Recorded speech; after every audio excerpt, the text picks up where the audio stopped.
The future of 526 is back on the table.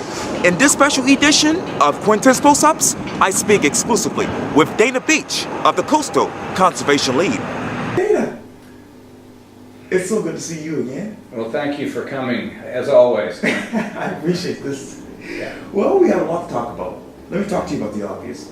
The following headline in the Post and Courier appeared like this: I-526 extension, decision delayed until March. In your mind, I'm sure you're thinking, here we go again. We are doing it again. I mean, it's I-526 now and forever. I hope not, though. I hope not. I think from what I heard of the conversation, there were a lot of good questions being asked by the SIB board members about the viability of the funding that Elliott Summey offered at the meeting. And he pulled a rabbit out of a hat, and whether the rabbit was really there or not, I think is the big question. And in fact, I read this particular article in the Post Courier too, and it's something stuck out to me.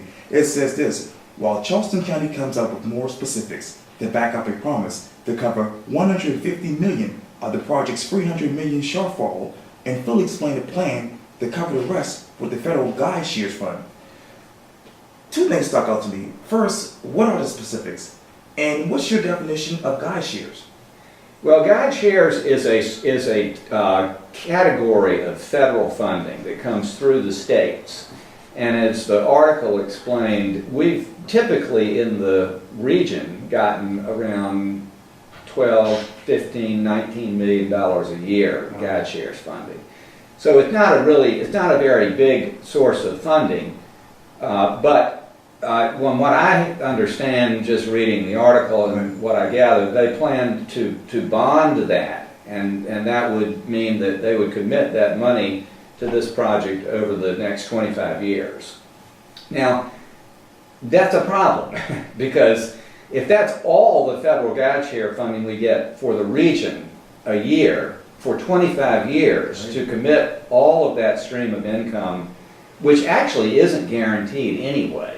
So whether they can actually bond federal funding when federal funding is essentially appropriated on an annual basis is a big question.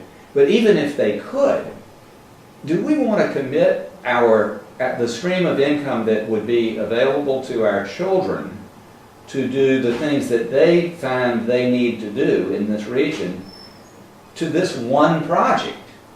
I mean, it doesn't matter how much you love it or hate it. It's one project. It's in one area. It goes to Johns Island. Right. And they have not got a monopoly on traffic congestion. Wow. And as you mentioned just a few seconds ago, Elliott Summey, he actually told the bank board that the county would cover at least $150 million, and that he certain that the majority of the county council members would approve such plan. That also stuck out to me because I'm wondering this. What got this debate from Elliott Summey's promises to one of his critics saying that, hey, this is despicable? Well, I mean, despicable is a good word for it, because basically Elliott is obligating, I mean, not legally he can't do that, okay, but he's speaking for 9 or at least 5 of 9 council members who've not been presented the first shred of evidence or plan, that they have no idea what he's talking about. Wow. Wow. So again, here we go again. I mean, Elliott is a pretty creative guy, but when it comes down to the facts, you know, as the article said, he doesn't have any, he's not willing to reveal what he's going to do. And that's a big problem, not only from the substantive point of view that we've been discussing about 526 and guide shares, but it is a problem of governance. If we aren't willing, if our leaders are not willing to reveal their plans, and they just pop them out, you know, the last minute, then we really don't have a particularly representative democracy. And you know, he actually, well, I'll talk about that in a second, about the apology. But one of the sources basically told the Post and Courier that perhaps most of this money would come from the county's half-cent sales tax. When you hear that, what do you say? Well, I say there was an ordinance that was passed. It was voted on by a majority of the council members, and it did not include I-526 in it. And they said, reiterated over and over again that they were going to spend the money on what they said they were going to spend the money on. And that is the commitment the council made to the voters, who voted with the understanding that they were going to spend it on what was in the ordinance. So again, if there's a change in that, as you know, articulated, at least from Elliot's point of view, then we have a big problem, because that's bait and switch. Okay. And you know, he stood up there and, you know, talked to the folks at the CIB yesterday and, you know, basically apologized for what he said on the tapes or at that particular meeting. Where are you emotionally with that?